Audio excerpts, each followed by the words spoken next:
Para hadirin, para jamaah yang dirahmati Allah Subhanahu wa taala, kalimah bismillah ini merupakan kalimah intisari.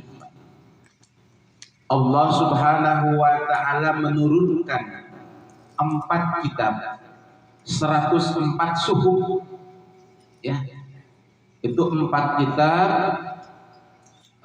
Zabur diturunkan kepada Nabi Daud, Taurat kepada Nabi Musa, Injil kepada Nabi Isa, Al-Quran kepada Kanjeng Nabi Muhammad Sallallahu Alaihi Wasallam, dan suhuf-suhuf yang lain yang diturunkan kepada Nabi dan Rasul. Ya.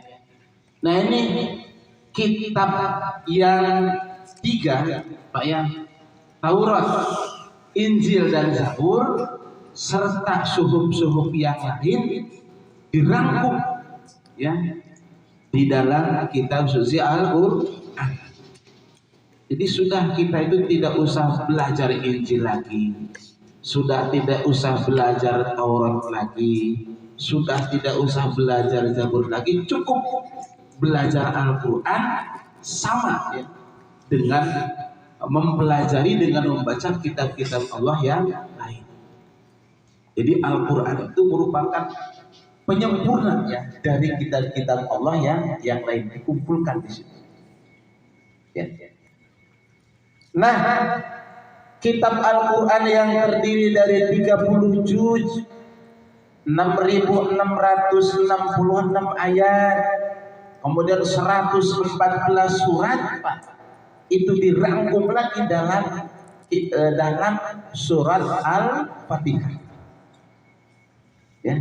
Jadi surat Al-Fatihah itu merupakan rangkuman. Kalau bahasa kerennya sinopsis, sinopsis.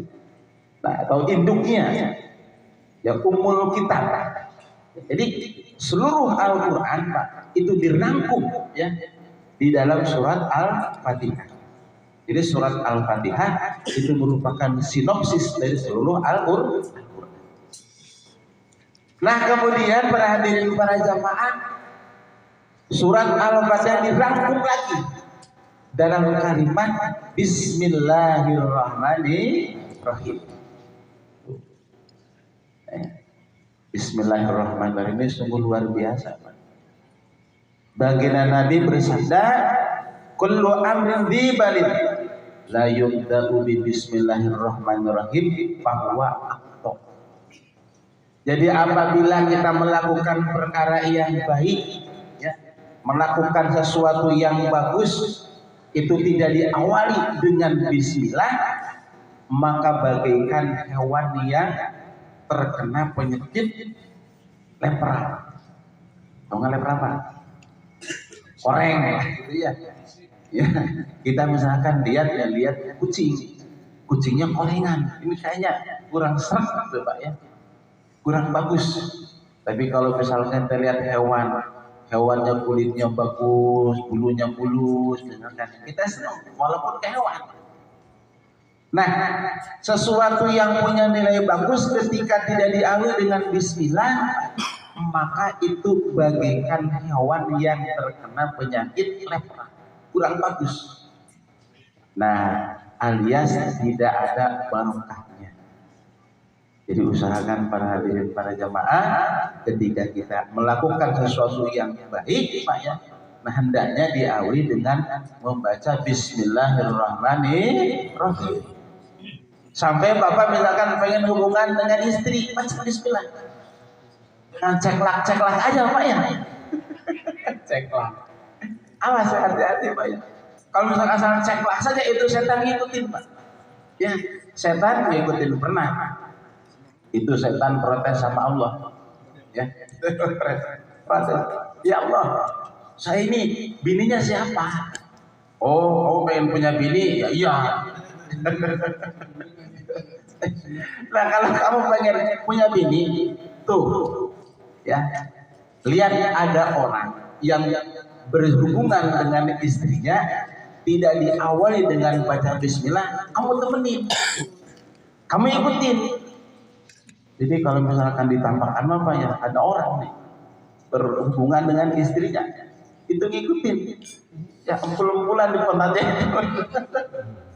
Nah makanya biar tidak ngikut Pak ya, diawali dengan bacaan Bismillahirrahmanirrahim. Nah kalau pengen sempurna baca doanya ya. Allahumma jannibna syaitan wa jannibna bima razaqtana. Nah, jadi usahakan jangan langsung hantem aja Pak RT ya. Nah, itu. Jadi sesuatu yang punya nilai kebagusan tidak diawali dengan bismillah maka ya akan merupakan perkara yang kurang barokah atau kurang kebagusannya. Baik makan, minum ya. Teman kadang-kadang kita terus terang saja suka lupa. Haus misalkan langsung aja lok. Lapar langsung aja ambil piring, ambil nasi langsung lok. Itu kadang-kadang kita ya. Nah sekarang mau usahakan para hadirin, para jemaah ya, ketika kita akan melakukan sesuatu yang baik ya, sogianya diawali dengan membaca Bismillahirrahmanirrahim. Karena apa? Ternyata Bismillahirrahmanirrahim ini merupakan sinopsis atau rangkuman ya dari kitab-kitab Allah Subhanahu wa Ta'ala. Nah di dalam kalimat Bismillahirrahmanirrahim ini terdapat dua sifat Allah Subhanahu wa Ta'ala. Yang pertama adalah Ar-Rahman. Artinya apa? Allah yang Maha Pengasih. Nah, kalau orang pesantren mah ngajinya beda, Pak ya.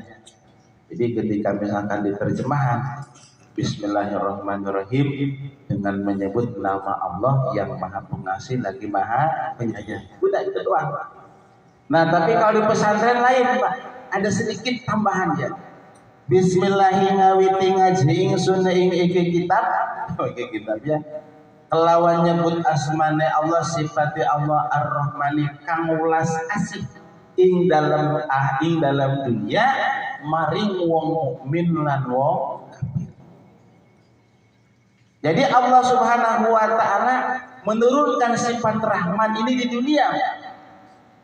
Apa maknanya? Allah Maha Pengasih. Baik orang yang beriman ataupun orang yang tidak beriman, hampir berat. Ini akan diberi oleh Allah Subhanahu wa Ta'ala. Semuanya diberi. Ya, semuanya akan dikasih oleh Allah Subhanahu wa Ta'ala. Yang rajin ibadahnya diberi, yang tidak rajin juga diberi, yang istiqomah ibadah diberi, yang sama sekali tidak mau ibadah pun diberi oleh Allah Subhanahu wa Ta'ala. Itu di dunia. Mengapa? Karena Allah Subhanahu wa Ta'ala bersifat Rahman. Ya, dan sifat Rahmannya Allah turunkan di dunia yang mendapatkannya semua manusia, semua makhluk Allah ya mendapatkan sifat Rahman Allah Subhanahu wa Ta'ala. Tapi awas, kita harus hati-hati. Allah Subhanahu wa Ta'ala bersifat Rahim, artinya Allah Maha Penyayang. Nah, penyayangnya Allah atau rahimnya Allah ini khusus untuk siapa? Yaitu untuk orang yang beriman, yang percaya bahwa yang menciptakan langit, bumi beserta seluruh isinya adalah Allah Subhanahu wa Ta'ala. Berarti siapa yang kita? Ya, yang akan mendapatkan rahimnya Allah adalah kita. Ketika ditanya, siapa Tuhan kamu? Allah. Walaupun misalnya kita diseret, misalkan, tetap Tuhan kita adalah Allah Subhanahu wa Ta'ala. Tuh, ya. Nah, sifat Ar-Rahim ini para hadirin para jamaah Allah turunkan nanti di yaumil akhir yang akan mendapatkannya khusus, yaitu orang yang beriman saja. Sedangkan orang yang tidak beriman ini tidak akan mendapatkan rahimnya Allah Subhanahu wa Ta'ala. Nah, bagaimana akhir atau ending daripada orang yang mendapatkan rahimnya Allah? Akan dimasukkan dengan janji Allah ke dalam surganya Allah Subhanahu wa Ta'ala. Kita harus yakin itu. Nah, ketika orang tidak beriman, Dimasukkan kemana? Dimasukkan ke dalam nerakanya Allah Subhanahu wa Ta'ala. Surga milik Allah, neraka milik Allah. Ya terserah Allah ya. Seseorang mau dimasukkan ke surga ya terserah. Mau dimasukkan ke neraka juga terserah Allah. Dan Allah Subhanahu wa Ta'ala ini telah memberikan rambu-rambu yang dibawa oleh junjungan, yaitu Kanjeng Nabi Muhammad Sallallahu Alaihi Wasallam. Rambu-rambunya apa? Innalladzina amanu wa amilus solihati ulaika hum khairul bariyah. Sesungguhnya orang yang beriman dan beramal soleh, mereka termasuk orang yang baik. Nah, balasannya apa bagi orang yang baik? Jazaohum inda rabbihim jannatu adnin tajri min tahtihal anharu khalidina fiha abada.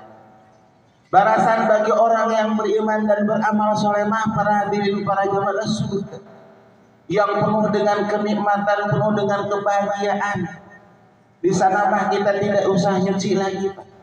Tidak usah masak lagi. Makanan apa yang kita inginkan